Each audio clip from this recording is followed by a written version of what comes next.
I should have known something was wrong when Brooke started reading books with titles like Ethical Non-Monogamy, A Modern Guide, and leaving them strategically placed on our coffee table like some kind of relationship manifesto. But I was too busy analyzing quarterly reports for Morrison Financial to notice the warning signs piling up around our supposedly perfect marriage. Before we dive deeper into this story, I have one small request. Please subscribe, drop a like, comment, and hit that hype button to boost this channel so more people can discover these incredible Reddit stories. The evening everything changed started like any other Tuesday in our modest Portland home. I was hunched over my laptop in the kitchen, reviewing client portfolios and sipping cold coffee, when Brooke burst through the front door with the kind of manic energy that usually preceded her announcing a new, life-changing wellness trend she'd discovered on Instagram. "Jason!" she called out, her voice pitched higher than usual. "We need to talk." I glanced up from my screen, taking in her flushed cheeks and bright eyes. At 30, Brooke still had that influencer glow that had attracted me 5 years ago. Perfectly styled blonde hair, flawless makeup, and an outfit that looked effortlessly casual, but probably cost more than my monthly car payment. "Let me guess," I said, not bothering to hide my sarcasm.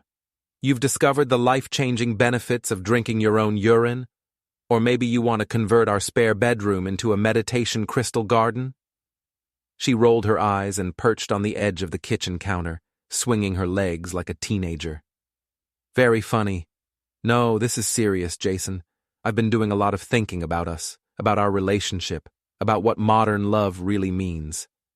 The phrase modern love made my skin crawl. In Brooke's vocabulary, it usually meant she'd been consuming too much lifestyle content from other influencers who treated relationships like fashion accessories, something to be updated seasonally. "Okay," I said slowly, closing my laptop. "I'm listening." Brooke took a deep breath, and I could practically see her rehearsing whatever speech she'd prepared. "I want us to explore polyamory." The words hung in the air between us like a bad smell. I blinked once, twice, waiting for the punchline or the "just kidding" that never came.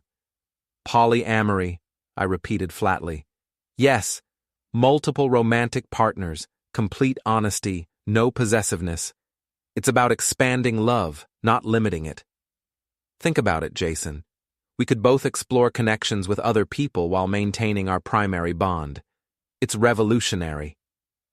I leaned back in my chair, studying her face. There was something rehearsed about her enthusiasm, like she was reciting talking points from a YouTube video. And this sudden interest in revolutionary love concepts, where exactly did it come from? "I've been talking to Sienna about it. She's been poly for 6 months now, and she's never been happier. She's dating this amazing artist named Marcus, and this entrepreneur named David, and they all support each other's growth and—" "Sienna," I interrupted.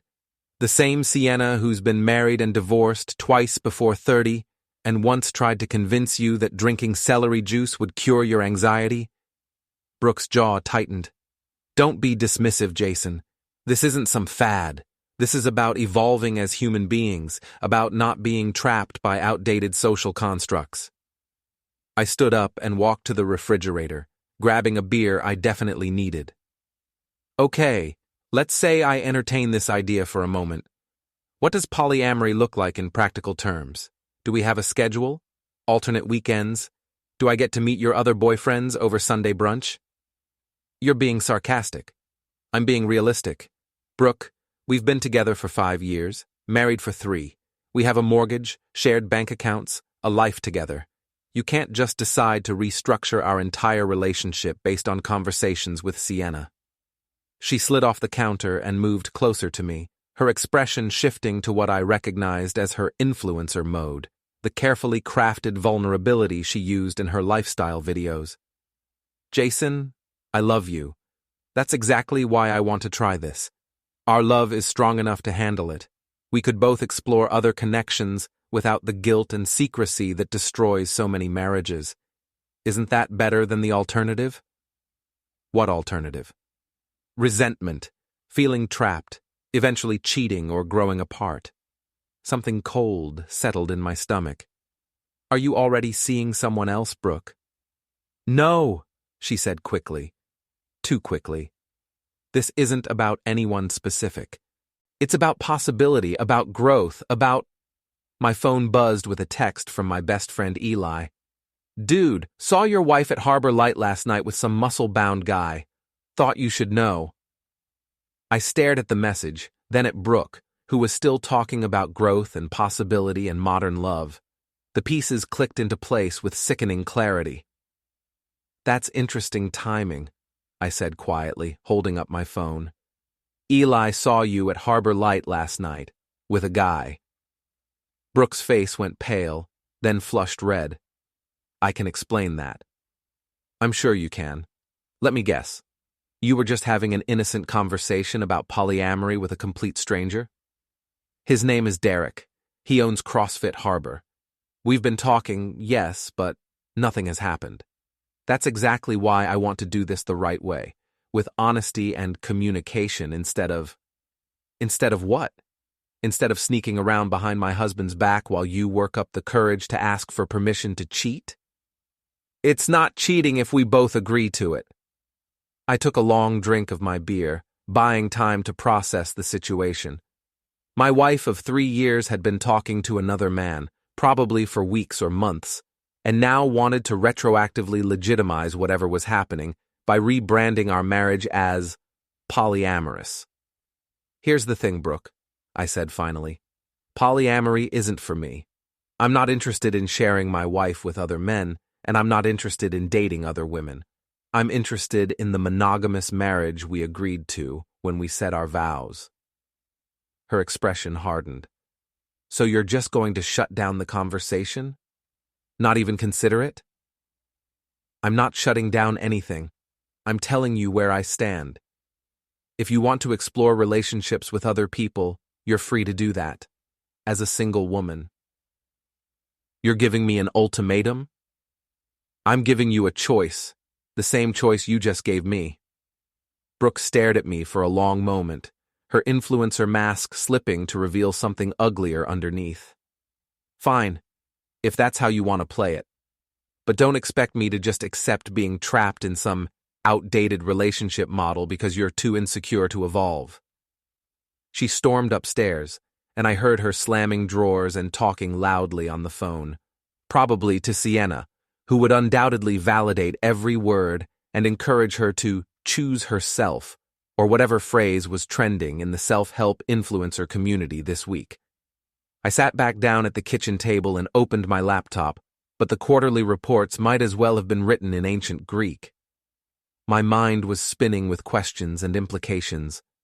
How long had she been talking to this Derek guy? What exactly had Eli seen at Harbor Light? And most importantly, what was I going to do about it? My phone buzzed again. This time it was a text from an unknown number. Hey babe, can't wait to see you tomorrow night. Same place? D. I stared at the message, then looked toward the stairs where Brooke was still talking loudly on the phone. She'd left her tablet on the kitchen counter, and apparently Derek didn't know the difference between her phone number and her tablet number. Well, I thought grimly, at least now I know exactly how modern her love really is. The next morning, Brooke was gone before I woke up. She'd left a note on the kitchen counter. Staying at Sienna's for a few days to think. We'll talk when you're ready to be reasonable. The passive-aggressive tone was pure Brooke, implying that I was the problem for not embracing her revolutionary relationship philosophy. I made coffee and sat down with her tablet, which she'd apparently forgotten in her dramatic exit. The message from Derek was still there, along with several others I hadn't noticed the night before. I scrolled through their conversation history, my coffee growing cold as I read. Derek, can't stop thinking about last night. You're incredible. Brooke, I know, right? I just need to handle the Jason situation and then we can be more open about this. Derek, when are you going to tell him? Brooke, soon. I'm working up to it. He's so traditional. but I think I can convince him that poly is the way to go. Sienna thinks I should just be direct. Derek. What if he says no? Brooke. Then I guess I'll have to choose, won't I? I screenshot every message, methodically building a digital paper trail. If Brooke wanted to play games with our marriage, I was going to make sure I had all the facts. My phone rang, Eli calling from his construction site. Dude, please tell me you got my text last night, he said, without preamble. I got it, and it gets worse. I filled him in on Brooke's polyamory proposal and the messages I'd found. Eli let out a low whistle. Man, that's cold. She's been planning this whole thing. What are you going to do? I honestly don't know. Part of me wants to confront her directly, but part of me thinks I should let her dig herself deeper first. Smart money's on option 2, Eli said. Women like Brooke, they think they're smarter than everyone else. Give her enough rope and she'll hang herself. That's a terrible metaphor, but I see your point. You want to grab a beer tonight? Harbor Light? Maybe we can learn more about this Derek character. I considered it. Harbor Light was the kind of place where everyone knew everyone else's business. If Derek was a regular and Brooke had been meeting him there, someone would have noticed. Yeah, okay. 7 o'clock? See you there, brother. And Jason? Don't let her gaslight you into thinking this is normal. What she's doing is cheating, period. After Eli hung up, I tried to focus on work, but my concentration was shot. I kept thinking about Brooke's messages, her casual dismissal of our marriage as traditional, like it was something embarrassing she'd outgrown. Around noon, my boss Margot knocked on my office door. At 54, Margot Morrison was the kind of woman who'd built a successful financial firm through sheer force of will and an ability to read people that bordered on supernatural. You look like hell, she said, settling into the chair across from my desk. Everything okay at home? I considered deflecting, but Margot had always been straight with me. Wife wants to open our marriage. Turns out she's already been test driving the concept. Margot raised an eyebrow. Ah, the old retroactive permission gambit. Classic. You've seen this before? Honey, I've been married 3 times and divorced twice. I've seen every variation of marital drama you can imagine. The polyamory thing is usually just cheating with a philosophy degree. That's what I figured, but she's got me second-guessing myself. Like maybe I'm the problem for not being evolved enough. Margot leaned forward, her expression serious. Jason, you're one of the most level-headed people I know. Trust your instincts. And whatever you decide to do about this situation, make sure you protect yourself legally and financially first. What do you mean? Joint accounts, shared assets, anything she could use as leverage. Women like your wife, when they don't get their way, they tend to get vindictive. The advice was sobering but practical. I spent the rest of the afternoon reviewing our financial situation and making some discrete changes, moving money from our joint account to my personal account, changing passwords, documenting assets. By 7 o'clock, I was ready for that beer with Eli. Harbor Light was exactly what you'd expect from a Maine coastal bar. Weathered wood, nautical decorations, and the kind of regulars who'd been drinking there since the Carter administration. Eli was already at the bar, chatting with Olivia, the owner and bartender who knew everyone's business better than the local newspaper. Jason! Olivia called out as I approached. Haven't seen you in a while. Where's that pretty wife of yours? That's actually what we wanted to talk to you about, Eli said, shooting me a meaningful look. I sat down and ordered a beer. Olivia, you know everyone who comes in here. Have you seen Brooke recently? Maybe with someone who isn't me? Olivia's expression shifted from friendly to cautious. Honey, I don't like to get involved in marital problems. I'm not asking you to get involved. I'm asking you to tell me what you've seen. She poured my beer and slid it across the bar, taking her time to consider. Your wife's been in here maybe 4 or 5 times in the past month, always with the same guy, tall, muscular, drives a black pickup truck. They sit in the corner booth, lots of whispering and hand-holding. Derek from CrossFit Harbor? That's him. Nice enough guy, but he's got a reputation as a player. Goes through girlfriends like most people go through socks. Eli snorted. Sounds like Brooke's type. The thing is, Olivia continued, Derek was in here bragging to some buddies last week about this married influencer chick he's been seeing. Said she was going to leave her husband for him. The words hit me like a punch to the gut. So much for Brooke's claims about polyamory and modern love. She'd already made her choice. She just hadn't bothered to tell me yet. Thanks, Olivia, I said quietly. Jason, honey, I'm sorry. I know this isn't what you wanted to hear. I finished my beer in silence while Eli made small talk with Olivia. My phone buzzed with a text from Brooke. Ready to talk yet?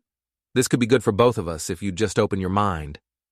I stared at the message, then typed back, Come home tomorrow night. We'll talk. See? Eli said, reading over my shoulder. She's still trying to manipulate you, acting like she's doing you a favor.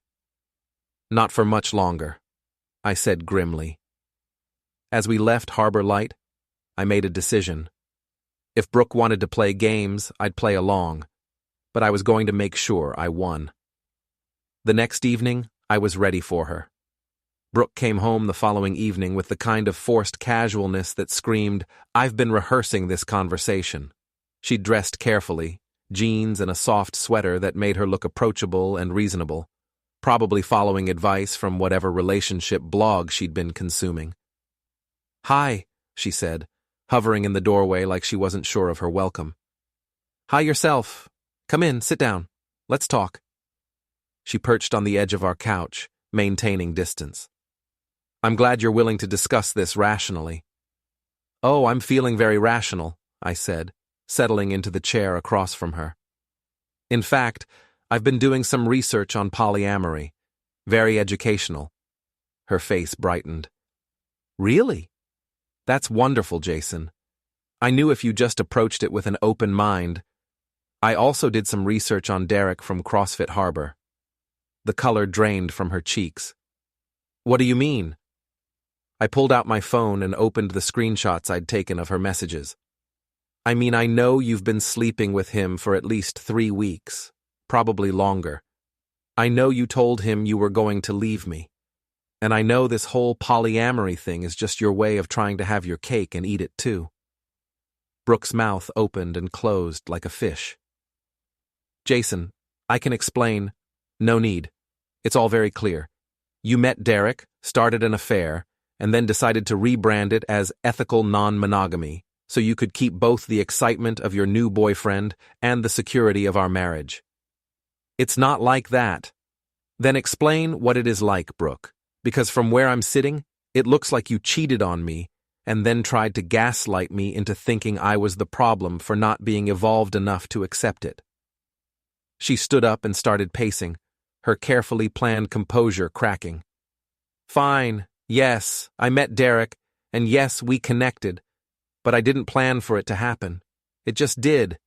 And instead of sneaking around like some cliché cheating wife, I wanted to handle it honestly. Honestly? You've been lying to me for weeks. I was trying to find the right way to bring it up. The right way would have been before you started sleeping with him. Brooke whirled around to face me, her mask finally slipping completely. You know what your problem is, Jason? You're boring. We're boring. We go to work, come home, watch Netflix, and go to bed. When's the last time we did anything exciting? When's the last time you made me feel alive? I don't know, Brooke. When's the last time you tried to make our marriage work instead of looking for an exit strategy? This isn't an exit strategy. This is about growth, about not settling for mediocrity. No, this is about you wanting to have an affair without consequences, and I'm not going to enable that. She stared at me for a long moment, her expression shifting from anger to calculation. So what are you saying? You want a divorce? I'm saying I want you to make a choice, me or Derek, marriage or whatever this is you think you want, but I'm not sharing you with another man. That's incredibly selfish. That's incredibly monogamous, which is what I've always been and what I told you I was when we got married. Brooke grabbed her purse and headed for the door. Fine. If you're going to be rigid and controlling, I'll stay at Sienna's until you come to your senses. Brooke. She turned back, hope flickering in her eyes. Take your time, I said quietly. But understand that every day you choose to stay at Sienna's instead of coming home to work on our marriage is a day you're choosing Derek over me, and I'm not going to wait forever. After she left, I poured myself a scotch and called Eli. How'd it go? He asked. About like you'd expect. She's still trying to have it both ways. What's your next move? I took a sip of scotch and considered. I think it's time to level the playing field. The next morning, I drove to CrossFit Harbor. It was a typical gym. Lots of equipment, motivational posters, and the kind of aggressively upbeat atmosphere that made me want to run in the opposite direction. Derek was easy to spot, tall, muscular, and exactly the kind of guy Brooke would find irresistible after 5 years of marriage to a financial analyst. He was working with a client, so I waited until he was free, then approached with my friendliest smile. Derek, I'm Jason, Brooke's husband. His face went through several expressions in rapid succession. Confusion, recognition, and then something that might have been guilt. Oh, hi. He glanced around nervously. Look, man, I don't want any trouble. No trouble, I said easily. I just wanted to meet the guy my wife's been talking about. She speaks very highly of you. Derek relaxed slightly. She's amazing, really special. She is. That's why I married her. I let that hang in the air for a moment. So tell me, Derek, what are your intentions with my wife? Your intentions? I mean, I assume you have some kind of plan here. You're sleeping with a married woman. That's not usually a casual decision. Derek's jaw tightened. Brooke said you guys were basically over, that you were just going through the motions. Did she? That's interesting because she told me she wanted to try polyamory. Keep both of us. Did she mention that part? The confusion on Derek's face was almost comical. What? Polyamory. Multiple partners. She wants to be married to me and dating you simultaneously. Very modern. That's not... She said she was leaving you. I shrugged. Maybe she's telling us both what we want to hear. Women like Brooke, they're good at that. I could see the wheels turning in Derek's head, doubt creeping in. Look, I don't know what game you're trying to play here. No game, just thought you should have all the facts before you make any big decisions. Brooke's very good at presenting her version of reality, but there's usually more to the story. I turned to leave, then paused. Oh, and Derek? You might want to ask her about the joint bank account she emptied yesterday. Just a friendly heads up. It was a lie, but a plausible one, and judging by Derek's expression, it had hit its mark. As I drove away, I felt something I hadn't experienced in weeks. Control. For the first time since this whole mess started, I wasn't just reacting to Brooke's manipulations. I was taking action. My phone buzzed with a text from Brooke. Derek says you came to his gym. What the hell, Jason? I typed back, just introducing myself to my wife's boyfriend. Seemed like the polite thing to do. You're being psychotic. I'm being transparent. Isn't that what you wanted? Total honesty? She didn't respond, but an hour later, Eli called me laughing. Dude, you should see Brooke's Instagram story. She's posting all this stuff about toxic masculinity and controlling partners. Sounds like you rattled her cage. Good. Let her show everyone exactly who she really is. What's next? I smiled grimly. Now we wait and see if Derek's as committed to this relationship as he thought he was.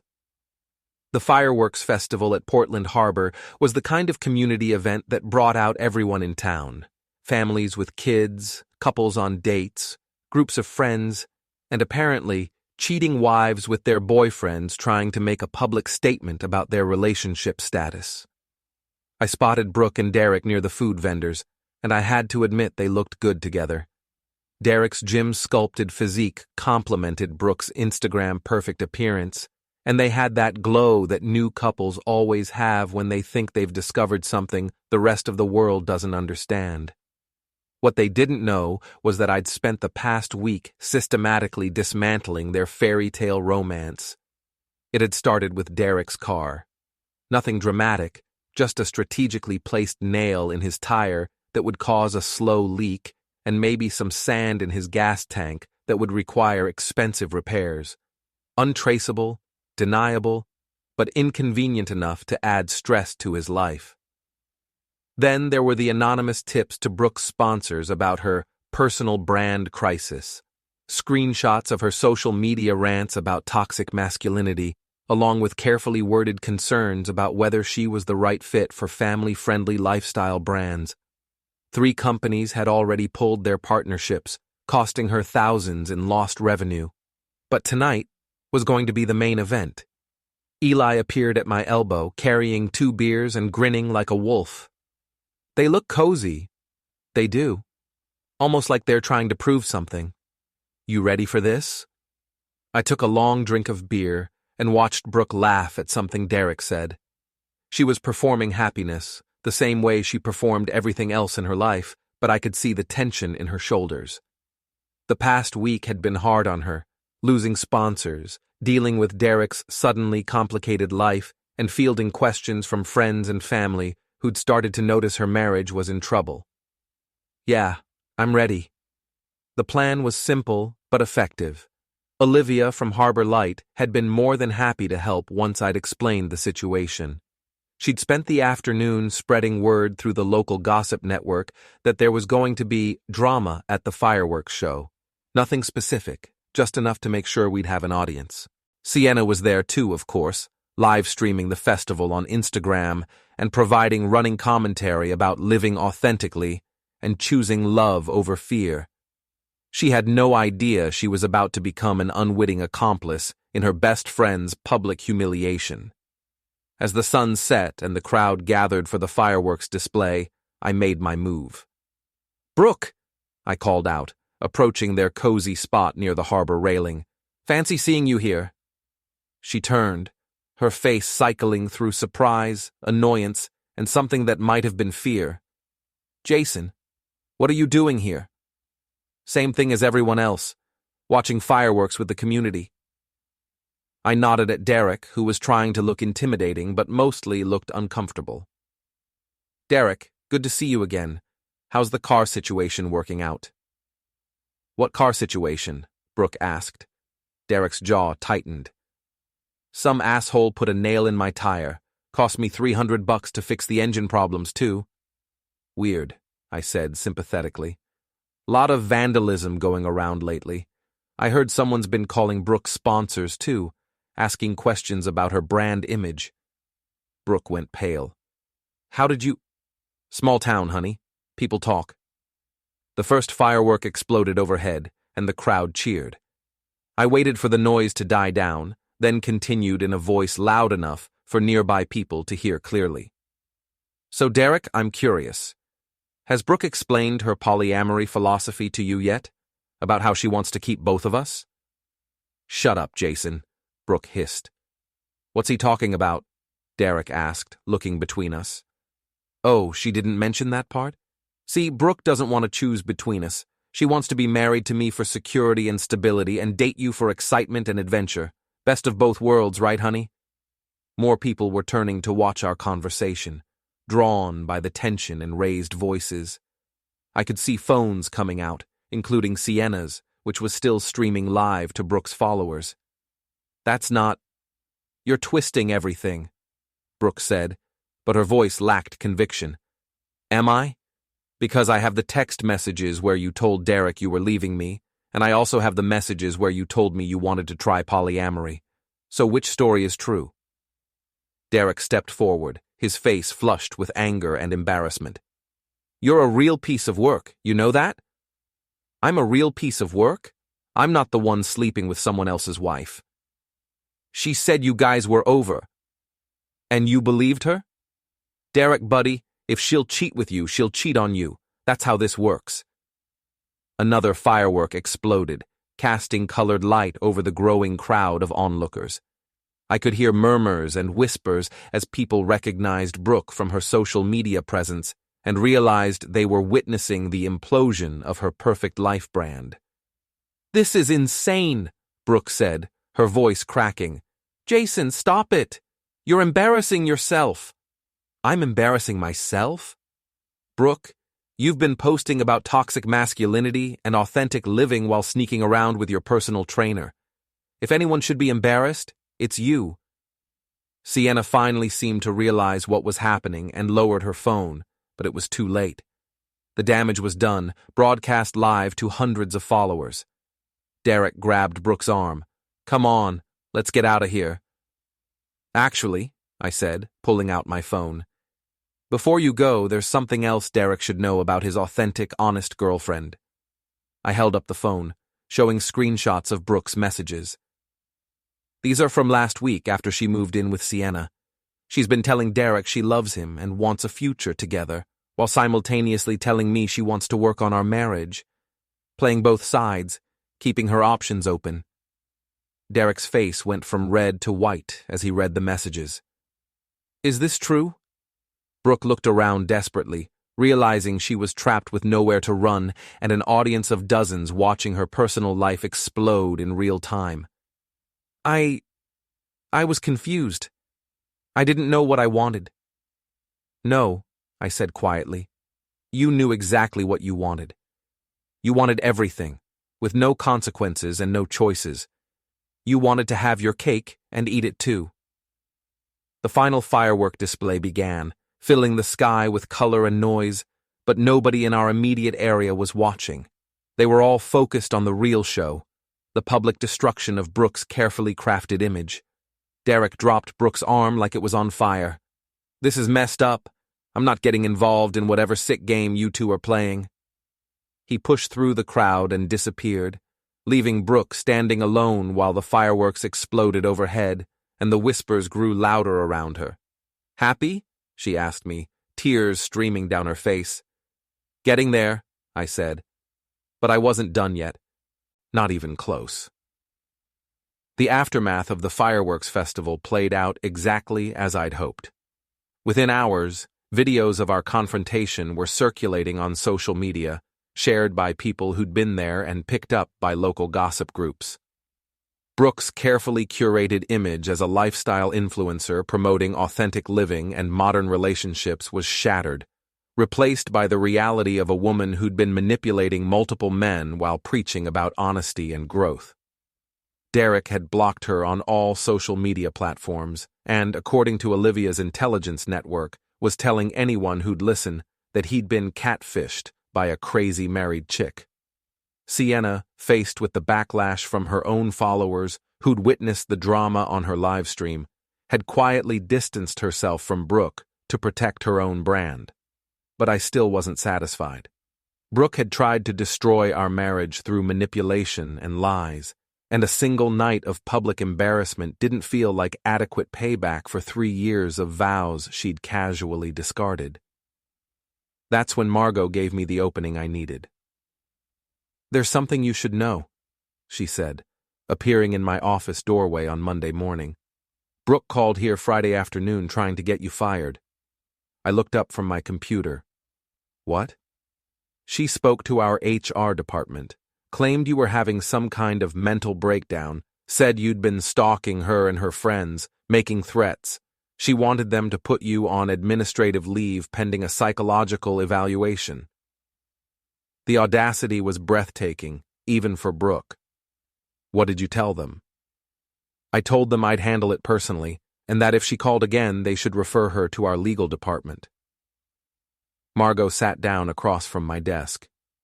"Jason, I've been watching you handle this situation for weeks, and you've been nothing but professional. Whatever's happening in your personal life, it hasn't affected your work. But your wife trying to sabotage your career? That crosses a line." "Yeah, it does. So what are you going to do about it?" I leaned back in my chair, thinking. Brooke had escalated beyond personal attacks into professional sabotage. She was trying to destroy my livelihood out of spite, probably hoping that financial pressure would force me to take her back on her terms. "I'm going to end this," I said quietly. That evening, I put the final phase of my plan into motion. It required coordination, timing, and a level of public humiliation that would make the fireworks festival look like a warm-up act. Brooke had been staying at a downtown hotel since Derek dumped her, and Sienna stopped returning her calls. She'd been posting increasingly desperate content on social media about toxic people and finding your tribe. But her engagement numbers were plummeting as sponsors continued to drop her and followers lost interest in her drama. What she didn't know was that I'd been monitoring her activities through mutual friends and social media, waiting for the perfect opportunity. That opportunity came when she announced a live Authentically workshop at the hotel's conference center, a last-ditch attempt to salvage her influencer career by repositioning herself as someone who'd learned from adversity. The event was scheduled for Thursday evening, promoted as an intimate gathering where Brooke would share her journey of choosing truth over comfort and embracing radical honesty in relationships. Tickets were $50 each, and according to the event page, 30 people had signed up.